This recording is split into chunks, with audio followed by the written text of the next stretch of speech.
নেতা নির্বাচনের আগে শরীয়তের বিধান কি সেটা জানা সবার জন্য ফরজ। কারণ এই নেতা আপনাকে কুফুরের দিকে নিয়ে যাবে। পুরো জাতিকে শিরকের দিকে নিয়ে যেতে পারে। আবার এই নেতা পুরো জাতিকে ঈমানের দিকে, মুক্তির দিকে নিয়ে যেতে পারে। আল্লাহ সুবহানাহু ওয়া তাআলা নিজে কোরআনুল কারীমে ভালো নেতৃত্ব, ভালো নেতা, ভালো খলিফা, ভালো শাসকের গুণ বলেছেন। এইগুলি কোনো ব্যক্তির মধ্যে আছে কিনা সেটা যাচাই বাছাই করে তাকে নেতা নির্বাচিত করা ঈমানদারের ঈমানি দায়িত্ব, দ্বীনি দায়িত্ব। আমরা তো এই খবরই নাই। কাউকে ভোট দিতে ব্যাপারে বা কাউকে ভোট দিতে গেলে শরীয়তের বিধান কি, কোরআন কি বলে, হাদিস কি বলে? না। আমরা তাবিজের জন্য কোরআনের কাছে যাই।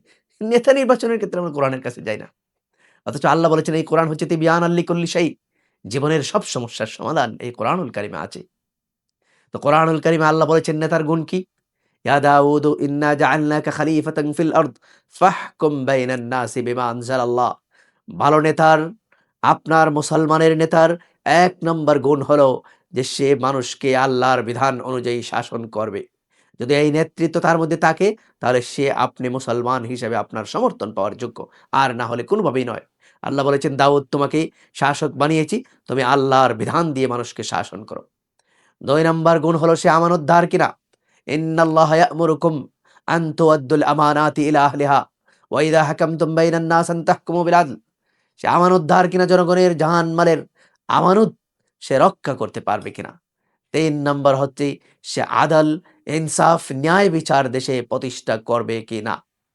যদি ন্যায় বিচারক হয়ে থাকে, কোনো ব্যক্তি ন্যায় বিচার সম্পর্কে তার জ্ঞান থাকে, তার ইলম থাকে, সে ন্যায় বিচার করবে এটা আপনার ধারণা থাকে, আপনার জানা থাকে, সে ন্যায় পরায়ণ, তাকে আপনি সমর্থন দিবেন, আর না হলে নয়। ৪ নাম্বার হচ্ছে ওই ব্যক্তি জনগণের মালের হেফাজত করতে পারবে কিনা এবং এ বিষয়ের জ্ঞান তার আছে কিনা। ইউসুফ আলাইহিস সালাতু ওয়াস সালাম যখন রাষ্ট্র ক্ষমতা নেন, তখন তিনি এটা বলেছিলেন যে, "ক্বালা জাআলনি আলা খাযাইনিল আরদি ইন্নী হাফিজুন আলিম।" আমাকে রাষ্ট্রের কোষাগারের দায়িত্ব দেন। আমি এ বিষয়ের জ্ঞান রাখি এবং আমি হাফেজ। আমি এর সংরক্ষণকারী, এর হেফাজত আমি করতে পারবো। এর আমানতের খেয়ানত আমি করব না। এই গুণগুলি যার মধ্যে আছে, তাকে আপনি আপনার নেতা নির্বাচিত করবেন। আর না হলে সাফার করবেন।